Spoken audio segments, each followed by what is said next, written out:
After 10 years together, Claude Stevens and I were finally ending our long-distance relationship with an engagement. At the ceremony, his secretary swept her gaze over me from head to toe, a smile playing at the corners of her lips. "So you're the one from those overseas adult sites, aren't you? A different leading man in every video."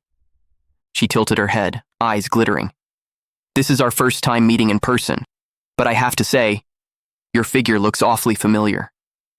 I lifted my gaze, my voice cutting through the murmur of the crowd. "Are you certain that's where you've seen me?" The secretary flinched as if I'd slapped her, shrinking behind Claude with wide, wounded eyes. "I'm so sorry. I forgot people in that industry prefer to stay anonymous after they retire. I shouldn't have said anything." Claude's expression darkened instantly, his brow furrowed, but he was looking at me. "You must have the wrong person." The secretary stuck out her tongue in a show of playful contrition. You're right. My mistake. Your fiancé is far too elegant and refined to be one of those desperate attention seekers." Oh, we'd met before. I remembered her vividly, back when she'd been entertaining clients at a certain establishment overseas. A workplace injury had landed her in my hospital. I was the one who'd stitched her up. I wondered if she'd been taking the HIV medication I'd prescribed. Claude and I were the guests of honor tonight. Every eye in the room was fixed on us. The moment Emma Pruitt finished speaking, the entire banquet hall went silent. Guests exchanged knowing glances, their lips pressed together in barely concealed smirks, words hovering unspoken. A mutual friend rushed over, trying to smooth things over. "Don't be ridiculous. Candace James was studying medicine in Alderhaven.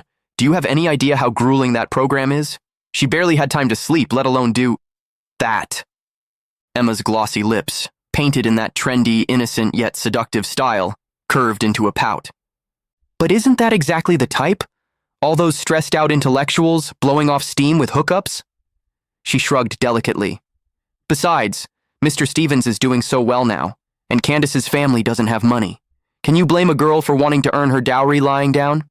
I set my champagne flute on the table with a sharp crack, closing the distance between us. "If you're going to make accusations," I said, my voice low and razor-edged, "you'd better have proof. Otherwise, I will sue." Emma's hand flew to her mouth, her neck shrinking into her shoulders like a turtle retreating into its shell. "Girls support girls, right? Fine. I'll stop." Claude stepped between us, gripping my arm hard enough to bruise as he pulled me back. He positioned himself in front of Emma, shielding her.